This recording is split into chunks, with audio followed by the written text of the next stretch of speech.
Hello, my name is Sarah. I'm very grateful to be joined by two wonderful ground floor artists in this show, Overview Effect. Before I get started, I sort of want all of you to go into your phones and find one of the last pictures of you before the COVID pandemic pretty much shut down the country. So we're thinking any pictures of you in March 2020 before the pandemic really changed the course of our lives.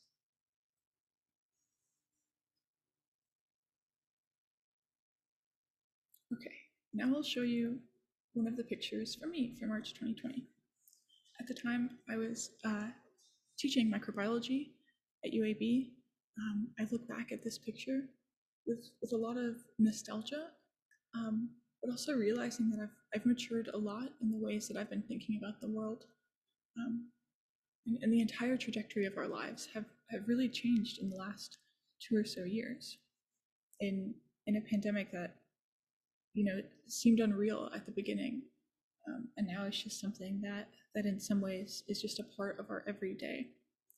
And so this rethinking about what reality feels like, what it feels like to walk through the world, all the things that have changed within myself and the world in these past few years, I likened to this idea called the overview effect, which is where astronauts from space look down at the world and it changes their entire perspective. It's, in short, this cognitive shift in awareness. I really like this quote by astronaut Michael Collins, who was a part of the first manned mission on the moon. He said, "The thing that really surprised me was that Earth projected an air of fragility. Why, I don't know. I don't know to this day. I had a feeling it's tiny, it's shiny, it's beautiful, it's home, and it's fragile." And to me, the pandemic has really emphasized how fragile our lives and the earth really are. And so it was with that thinking that I wanted to create a narrative around all of my works in this show, and that I thought would really tie together the works of Whitson and Ollie as we think about really making artwork and really thinking cognitively and emotionally about the ways that we have shifted in our perspective about the world that we are inhabiting. And so my works, from left to right, when you look at the wall, it's the leftmost wall in the gallery, indicate sort of this time lapse of how I'm thinking about the pandemic. So I was a researcher at UAB in a microbiology lab, and a lot of my work was thinking about environmental injustice, particularly in North Birmingham. And so I remember going to a rally with the People Against North Birmingham, or People Against Neighborhood Industrial Contamination, which is a grassroots organization out of North Birmingham, and them sort of jokingly talking about how all of the residents should have been wearing masks for years, not just when the pandemic started.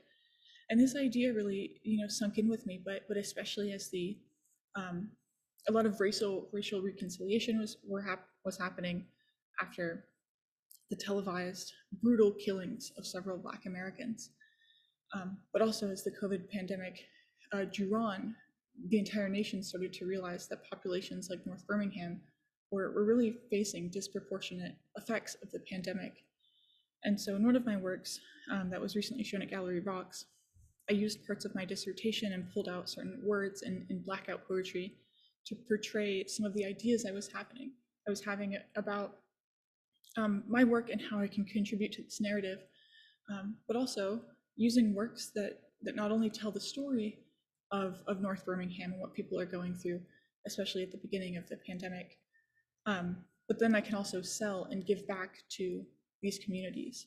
But I'm also thinking here about another ground floor artist, Aaron Bean, and there are several other works that have come out of this gallery space that have really inspired me. But I remember one of Aaron's works he talked about in Phase Transition, which showed here at ground floor a while ago, about this sort of spiritual effect of ripping the veil of his piece, and what that meant to him as a person of faith. And so I'm thinking back to how a lot of environmental justice movements have really been centered around people's faith, and what does that mean to me? What do I want to say? What do I want to communicate? And so, as a person of faith myself, I realized that the most holy thing I could do was to pray, but also sort of take in all of this knowledge I had heard about environmental justice, about the disproportionate effects of COVID and environmental racism on certain populations. And I mixed these colors together, brown and white, representing skin tones. And I put them on my knees, and I used each of these canvases as prayer mats. And for each town in North Birmingham, this area that I had already really been thinking on and meditating on, I prayed for each of the neighborhoods. And so this ended up being the piece, Prayers for Acapulco, Finley, Collegeville, Fairmont, Harriman Park, Hooper City, and North Birmingham. So each of these represents a prayer that I had for each of these neighborhoods. And then I filled it with resin, which is normally what I do in my Petri dish agar art, is I sort of seal these prayers, or I sealed my Petri dish art with resin, but in this case, I'm sort of sealing these prayers with resin to hold them in a way. And to me, this marks this idea that I'm trying to communicate about the responsibility, this almost holy responsibility we have as a people to take care of the other people in our communities. And I thought it was also really important to think about the price point. So how much would these works be worth? And so as a symbolic gesture, taking into consideration how much it costs to put all of this together, it's 1982 is the price for the entire work, and that's the amount that, or that's the year that the environmental justice movement really kicked off, because predominantly Black, but also some white residents of Warren County were really upset that there was hazardous pollution in their neighborhood, and 500 of them actually got arrested for protesting hazardous waste. And so each of these pieces is also a testament to the origins of environmental justice. So each of them alone is 500, but together they represent this year of 1982. And so these are the things, I think, if you can remember back to the government shutdown, and race relations and what that meant in America, and the BML protests, and just the really heavy summer that the world shared, but that was really really concerning and frustrating, long-standing frustrations by Black Americans about the way that white America has treated them. That sort of represented to me really the beginning of the timeline of the COVID pandemic, and sort of as I look back, my own associations with that. And then there's many people watching here who have been, firsthand affected. Maybe you've gotten COVID, maybe loved ones who have gotten COVID. Plans that you've had derailed, you can't travel, you can't do this, you can't do that. Myself, I had a family member that got COVID, and so it meant that me and my spouse couldn't share Christmas with the rest of our family because we were isolating, and that's just really a small story, but I'm sure it represents sort of our collective angst about and maybe uneasiness about the COVID pandemic. And so something I wrote in my journal recently during that isolation period, where I was wanting to make sure that, or incubation time, wanting to make sure that I myself hadn't gotten COVID, was me looking up, well, how many people has this affected? And it really was really hard hitting to me to realize that over 16,000, so I think now it's almost 17,000 people right here in this state alone in Alabama have died from COVID-19. And I remember reflecting in my notebook, that's like the whole town of Muscle Shoals being gone. Muscle Shoals being a pretty large town, city in northern Alabama. And so here's this graph. I remember I drew it out in my notebook, but I wanted to make it more easier to read. But here we have, 17,000 people, and the amount of people in Muscle Shoals is 14,000. And it just hit me, what if that entire city over the course of a year or year and a half just disappeared? And that's the equivalent of the lives that have already been taken from this pandemic right here in our own state, that doesn't even, quantify people in our entire country or in the entire world. And so I graphically rendered this graph to showcase the equivalence as a dedication to these people who have died. And my first works, I'm using resin. I seal it just like I do in my agar artworks. But in this work, I'm using petri dishes, which is also a recurring theme in my work, because to me, it represents like these little micro ecosystems, and by these ecosystems building on each other, but also sort of being stilled in time, almost as this poetic gravestone or memorial. That's why I'm deciding to use these little petri dishes. And then inside I fill them with these little ceramic balls I made over 10 years ago. I made these in a ceramics class. I made 10,000 of them. I made 10,000 little balls. And I remember thinking at that time that I was going to use them for something in the future, something that felt really important. I made 10,000 because I knew 10,000, that's the number of hours we should put into something before we're an expert. But then I realized that these people who have died from COVID, that their clock, their time, they're trying to get good at things, it's all gone because the pandemic has taken it from them. And so I decided to replicate these in series of 20. So each little petri dish contains 20 by 20 by 20 by 20, as if the year 2020 just keeps on happening to us all and keeps on taking lives. So this piece is entitled A Dedication to the 16,455 lives lost to COVID-19. It's supposed to show a comparable amount of lives that live in an entire Alabamian town. And so the last piece, sort of on my timeline, so the first thing I'm thinking about is this racial injustice, environmental injustice that's really fueling the first part of the pandemic. And then I'm thinking about like, well, what is the actual damage the pandemic is doing to us in real time? And then as this outlook, I'm now talking about this last piece in this timeline. I think about the pandemic, and it comes back to this piece that I made with a wonderful science artist. You should look him up. His name is Tristan Young. A science and fellow Alabamian artist. We had initially made this piece for the American Society for Microbiology contest. And here, a lot of my works are made with agar art. So these are petri dishes that are made with bacteria. In this case, these are all little renditions using a pathogen called Serratia. It makes these really profound, but also like slightly sloppy. Here you can see, I call it sloppy as in the mark making, but it's really just the bacteria growing in a very specific way. I'm making this pathogen to represent these certain icons of the pandemic, hearts dying and COVID and masks. And so I ended up giving one of these to Tristan, and then he filled in basically the image of a healthcare worker in a piece we now call Coexistence. And we made this back in 2020, but I thought it was really important to show in this trajectory or timeline of this show, because we were first thinking about coexistence, and then we sort of pitched this idea of like, oh, well, you know, we're normally, as a microbiologist, I'm sort of self-aware that we're living in these microbial ecosystems all the time, and we just coexist with bacteria, and COVID is this pathogen we have to be protected from, but otherwise, you know, like microbes can be pretty good for us. But now my attitude about this piece has shifted when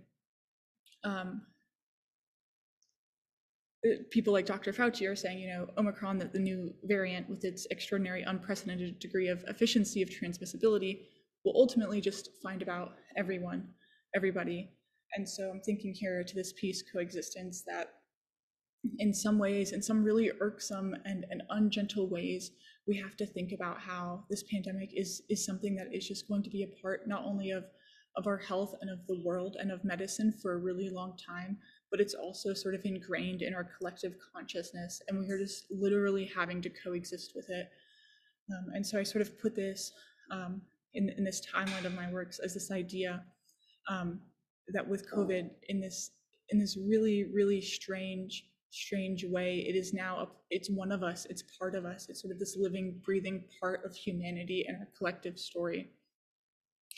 And so I guess with that, hopefully you can look back at one of your most recent pictures. Here's a picture I took a few weeks ago. I'm currently a med student in a private osteopathic medical school in Dothan, Alabama.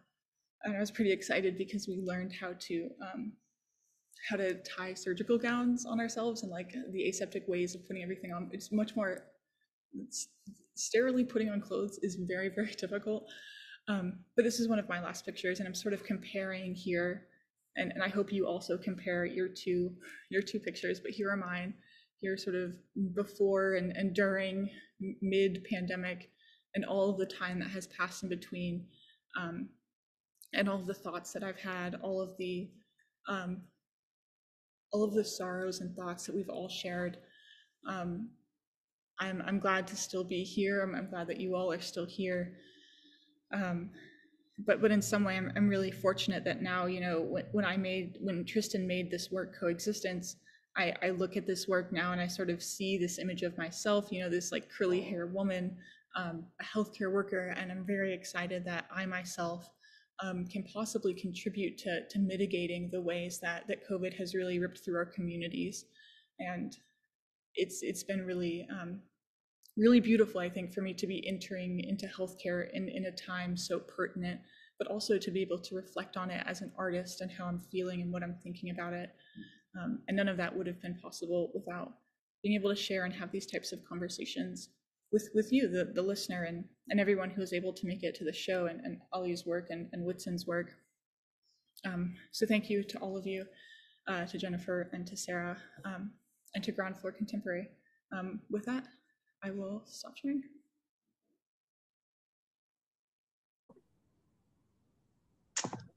I'm going to start with this Merriam-Webster dictionary definition of the word memory. There's really a few spots that I wanted to focus on: this idea of recollection, imagery, and I really like this fifth definition of the word, where it focuses on returning to a former condition, which is kind of what I think relates the most to my paintings. And then that kind of led me to thinking about memory in a way that my paintings kind of felt like memory foam mattresses. This doesn't make any sense, but it made sense to me. Where the mattress will kind of form around your body and remember the shape of your body in a way. It's almost like the moment that my paintings are going to respond to is like when you lie on the mattress. And then when you get off of it, you leave an imprint, which is kind of this fleeting moment where my camera comes into play.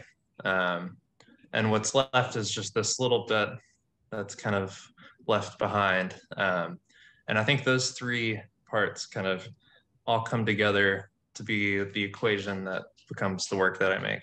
So I'm going to kind of apply that equation in real time. This is an example of a photograph I took at my friend Adam's house during dinner one night. So this is the painting after the photograph. And I'm going to make a really bad comparison to this Norman Rockwell painting. So I want to ask, like, how much information is needed to create that memory, and how much information can be left behind. So this is the dinner party. This is me and Katie and Adam and Penny, and you can see Adam right there because of the painting. And let's just kind of put this back into context. How much information is needed and how much needs to be left behind? So we have, you know, I think if we look at just this section of this Norman Rockwell painting, we still understand what's going on. You know, she's serving dinner. We get a little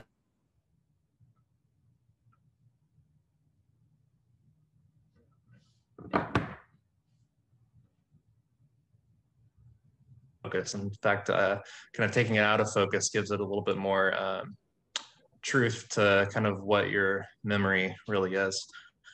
So again, here we have the moment, which is the dinner party at Norman Rockwell's house, which is fleeting, which is where the photograph comes into play, which kind of becomes the painting, what's left over, that imprint. So I don't know if that really connected with anybody, but it works up here. I use photographs as a source of retaining memories of moments where I yearn to remain present, and I translate these photographs into paintings as a means to further retain that now lost sense of presence. So here's just a few examples of photos of being around people where I feel I'm, you know, the reason I take these photographs is because I worry a lot about losing that moment and kind of not being able to remember it accurately, especially if it's with somebody that I cherish or a moment that I'm really cherishing. So using a camera to kind of capture that moment is the least that I can do to kind of have an escape from the present to go back to a former state. Here's a couple examples of how those photographs may turn into paintings, where the goal is not necessarily to recreate the photograph, it's more so recreating the memory made after the photograph. And then also have recently started making works of objects as well. And so sentimentality has become a big part of my process as well. So just these few little points from the Merriam-Webster dictionary definition of sentimental. I like that the first definition had the word marked in it because that almost lends itself entirely to making artwork, you know, nothing but making marks to represent something else. And of course, that's an emotional attachment and that feeling of whatever is sentimental. Here's a meme I made where this is me holding just an object that has a sentimental value to it that to somebody else might mean absolutely nothing. So here are a few examples: a voodoo doll, a birthday cake that fell on the ground, a pair of shoes that I wear in the studio. Recently, I made a painting of a space heater that I had in my studio during the winter to keep me warm. And it served such a, you know, simple purpose, but really kind of was always there. And for some reason, when I was parting with this particular space heater, I decided to take a photograph with it. And then months later, made a painting thinking of this previous studio space I was in and just how these objects serve purposes to us that might not mean the same to somebody else. Here's a little progress picture of, you know, how my process might work out. And then that kind of leads us to the work that's in the show. These 4 photographs are shown right now at ground floor. I decided to put 2 photographs of objects and 2 photographs of people, all serving that same sort of sentimental memory type theory I was talking about. And furthering my process, it starts with a photograph, but then can continue on to drawings and painting. So here are 2 drawings that are in the show, a self-portrait on the left and a portrait of a friend on the right. And then last, these 2 paintings are in the show too. I don't necessarily have a hierarchy of whether the photograph, you know, is at the bottom of the ladder and then the drawings and then the paintings. They're all kind of synonymous with one another. They all serve different purposes. You know, I only make the paintings not based on how they look aesthetically, but rather how they serve a purpose to me. Like if I'm working with a photograph and I feel like I require more time with that memory, the answer to that problem would be to make a painting, because my paintings take between a month to 3 months to finish. And so if I feel like a longing to stay in that moment that the photograph is capturing, then a painting would be a good solution to that sort of kind of lost moment. But anyway, that's all I got. Hopefully that made some sort of sense. It does to me. So anyway. Boop. Thanks so much, Whitson. That was really great. Thanks. You want to jump in, Holly? Yeah.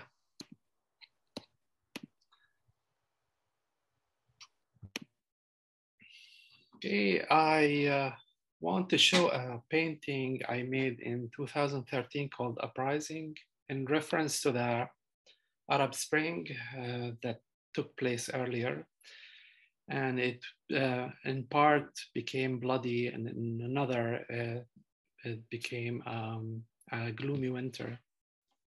It was part of our lives at the time and still reeling today. When I went back to my canvas, I I found myself producing a similar narrative of stagnation, like a web of cables wrapped around our bodies, while we kept trying to break away from. When I moved back to the US in 2019, I started having to readjust to a new reality and a new approach to the materials. And making films was not accessible for me since I'm a filmmaker and producer and a visual artist, of course, due to budget constraints and certain types of limitations. So I had to turn to other means of practices. These practices started to hold a certain type of surprise, and I anticipated what these findings may produce. However, the uncertainty that came along with the pandemic in 2020 redefined my vision towards an abstract form of some sort, as a kind of meditation on ethos, on creating a realm of reality outside the everyday, a sense of renewal, that type that raises questions about some of my experiences that I have had while looking at it with a new perspective. With that in mind, I started to lay out a complex of backgrounds, complex layers of backgrounds of movements, like collages of images in search of meanings. The clear narrative transformed with time into an abstraction of shape and mode. To highlight some of the influences that I can comfortably contribute to my work over the years, stuff I reference from visual culture, things I observe over time and as I studied, things like ancient history, monuments, architecture, to films and art, and many other type of observations. When I think about it, my approach, it appears like ad posters and graffiti art that you found in the streets of Beirut, where I was living at the time, which I photographed and kept as part of my archive. These photographs laid out the precise transformation I was hoping to achieve, in which case I incorporated the different type of found images from magazine, printouts, and construction paper cutouts. They formed the background that I smeared, that I was hoping to achieve with the outline. I smeared them over using the squeegee technique to create the desired effect. Then I interlaced the surface with the geometrical shapes composed of rhythm, color, and composure, like a play of conversion. They are like, as I show here in the diagram, I wasn't following any set rules or any logical plan. They are made of erratic inside a sketchbook before they found their way to the panels, and they looked totally different from the initial sketches. The interwoven strings are meant to invite the spectator to interconnect the maze and find correlation between the different elements in parallel fashion to one another. Um, After all, it's a work that I believe in is evolving in line with my renewed resolution. It asserts the power of here and now, and how place and time have its compelling impact on any type of work, and of course my work.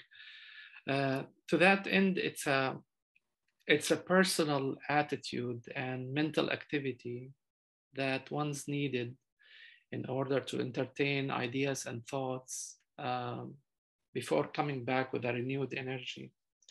This is the work I'm showing right now in the gallery. It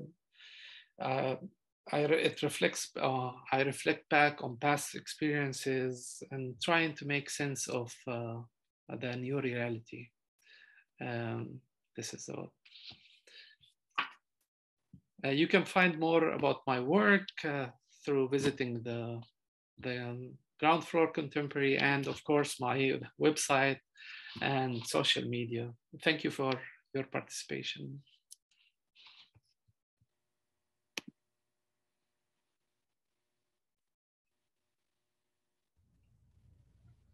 Oh, thank you so much, everyone. That was really great. Does anyone from the audience want to jump in with a question? Or do any of the artists have questions for each other?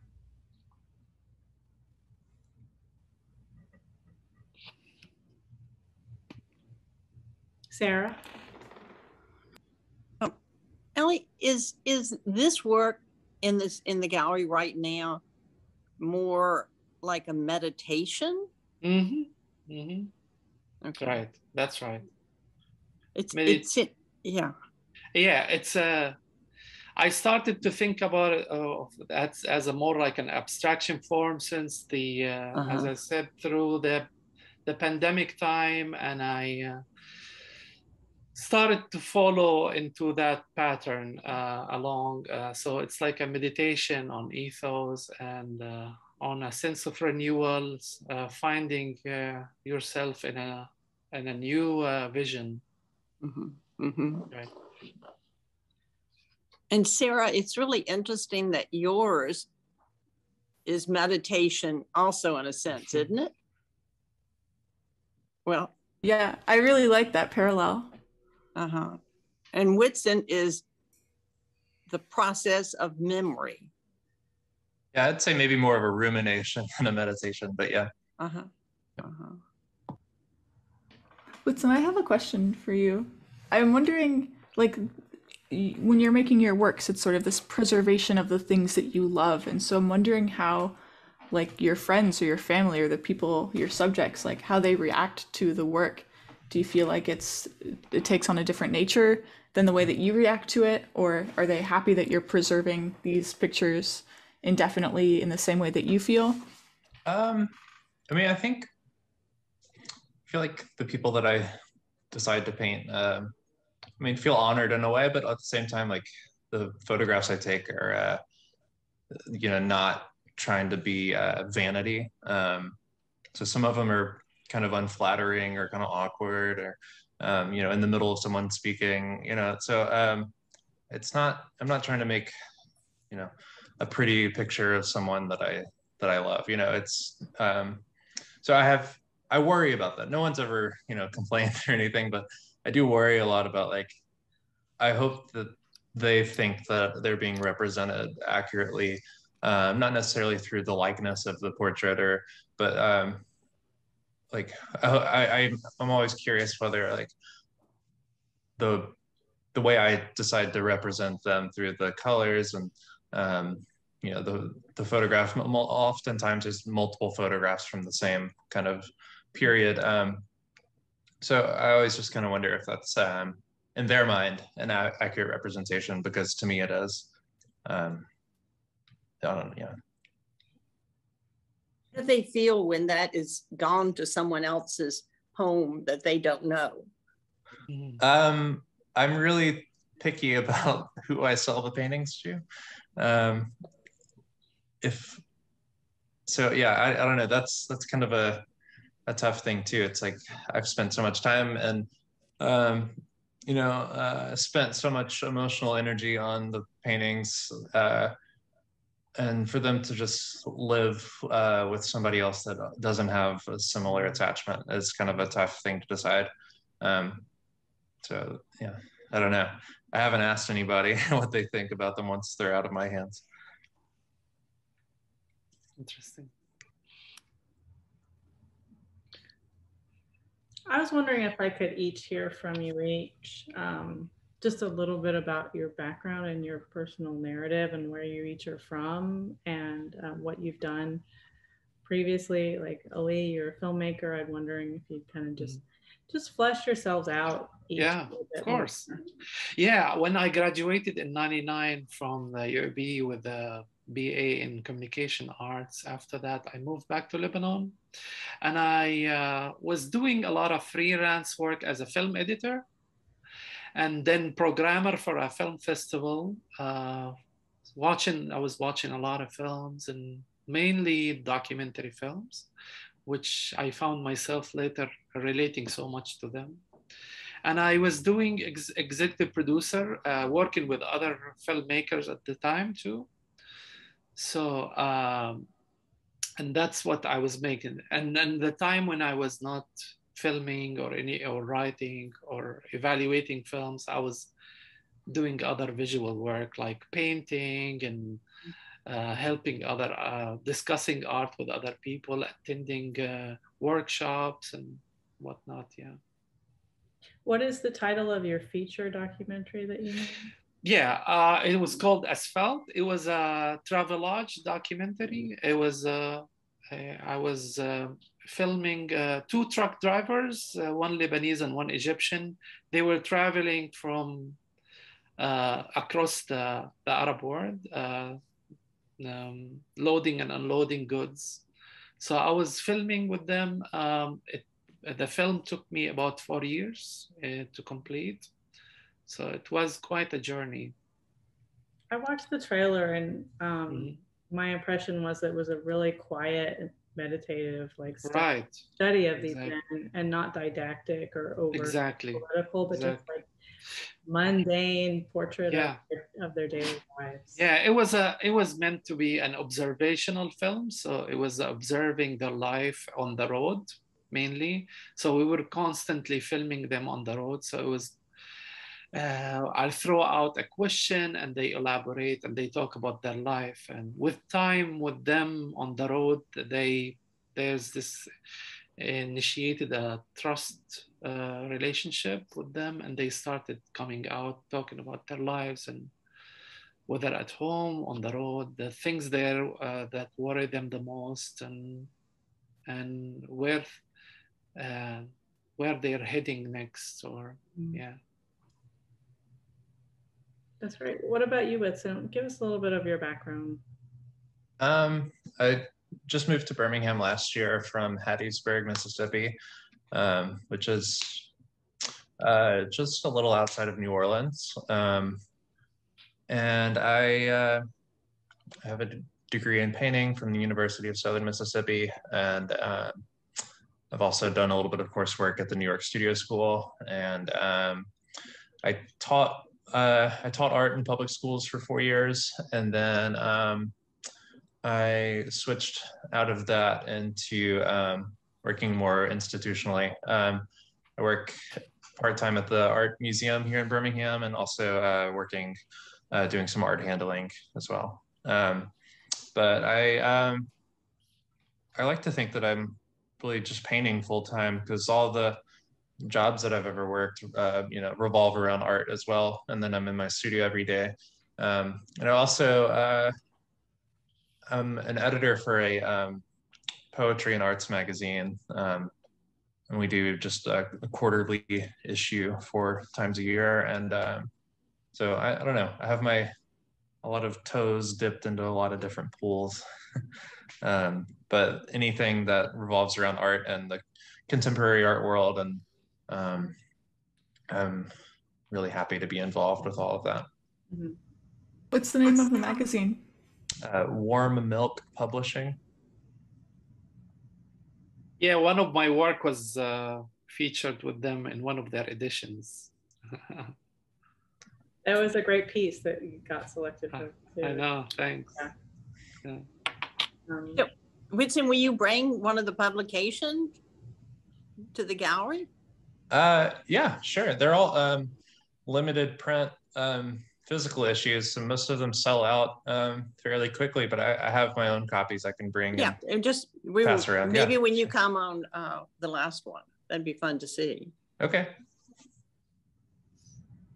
Something that I'm drawn to about your work, Whitson, is the merging of photo and painting, because photo is like this really like challenging genre for me. A lot of it is just terrible. And so, you know, I'm wondering if you ever like got drawn into that genre at all when you were studying.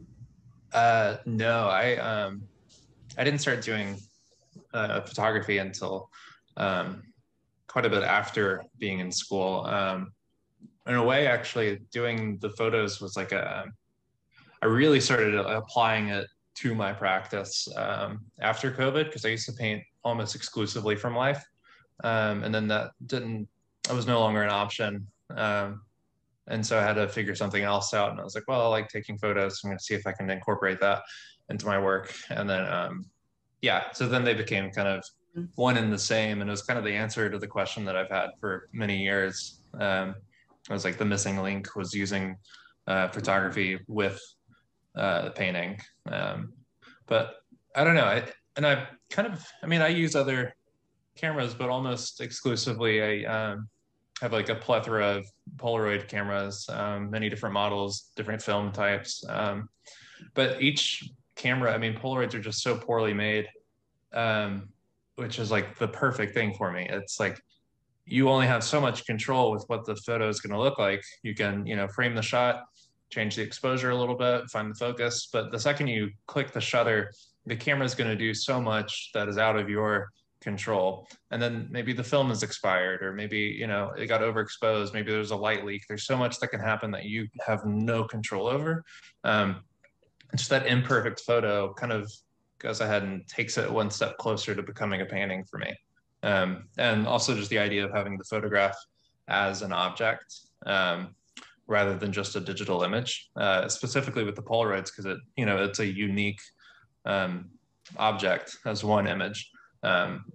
And that, I don't know, it's almost like, I don't know, when I'm painting, I'm holding the photo while I'm working on it. It just as a constant reference, but when I'm painting, it almost feels like I'm making still lifes, because it's the object is the photograph, and I'm just referencing that object from now on instead of the photograph itself. And I don't know, I think kind of that 1 degree of separation between figuration, between a human figure and then an object, I don't know, it takes a lot of the pressure off.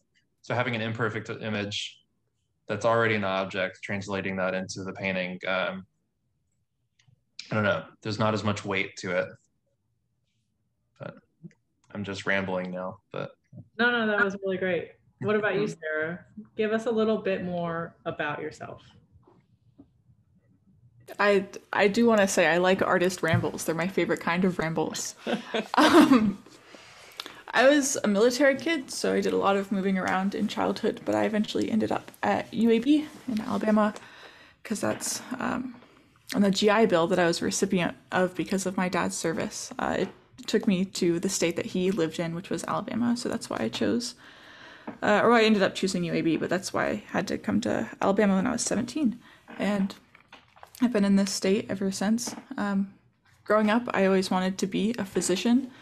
I stayed a bit longer at UAB to go to grad school. I was very scientifically and pre-med minded, but artists like Doug Belos and many other wonderful art professors, I think, opened up my world in ways that I could never really say thank you for. Just the idea that art can be a way of expressing narrative culturally and individually. And so I've been able to figure out what I want to say and who I want to be talking about and listening to through the art world, especially in Birmingham.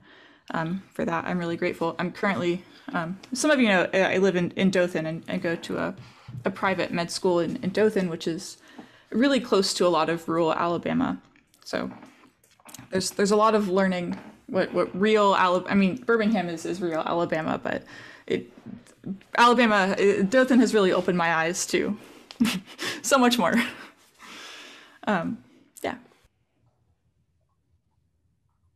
Well, if nobody else has any questions, we can conclude there. I really enjoyed each of your talks. And thank you so much for sharing your work with us and giving us the opportunity to share your work. It's great. It's great. Okay. Well, farewell, everybody, and we'll see you soon. Thank you. Thank It was you. really good. Bye-bye. Bye-bye.